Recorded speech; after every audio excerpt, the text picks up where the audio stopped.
સાથે ચાલ આટલે જઈને આવીએ છીએ પાછા એમ કે હંગાથે લઈ જાય. એ બળદ એમને ઊભા હોય.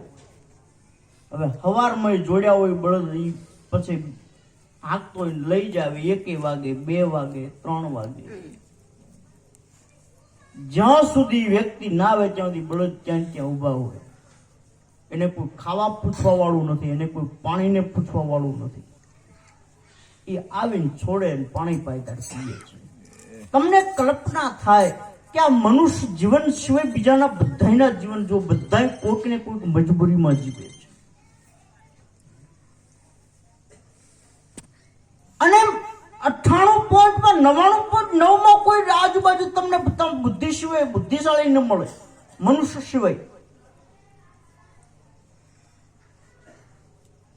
હુગરી માળો બનાવે છે, ક્યારેક કલ્પના કરજો હુગરીનો માળો જોવો તો આપણને એમ થાય કે મશીનમાં આ માળો ન બને. એવો માળો બનાવે છે, પણ 2000 વર્ષો પહેલા જે માળો હુગરીનો બનતો હતો એવો આજે બને છે. એમાં કોઈ ફેરફાર નથી જો. અને આપણે મકાનોમાં 1000 જેટલા ફેરફારો આપણે કરી નાખ્યા. પહેલા નળિયાના બનાવ્યા, નળિયાના નફાયા, પછી લાકડાથી ચાલુ શરૂઆત કરી, લાકડાના નફાયા, ડાબે સેન્ટિંગ ઉપર આવી ગયા, ફર્નિચરો કર્યા, આ છે તે છે. માણસ સતત વિકસતો ગયો છે. આ બીજા પક્ષીઓ એમની બુદ્ધિ વિકસિત ન થઈ. પણ આ મનુષ્ય જીવનમાં આટલી બુદ્ધિશાળી હોવા છતાં, આટલો માણસ સમજદાર હોવા છતાં દુઃખ ક્યાં છે?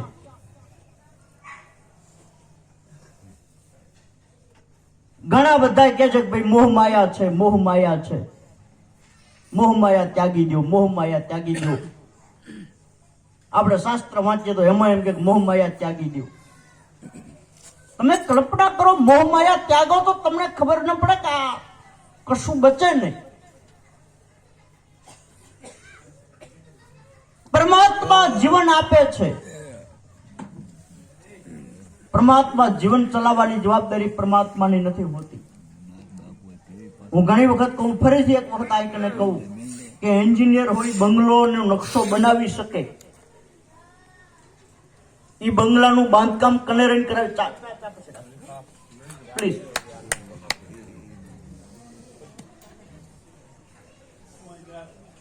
પણ એ બંગલામાં સરખું રાખવાનું કામ એન્જિનિયરનું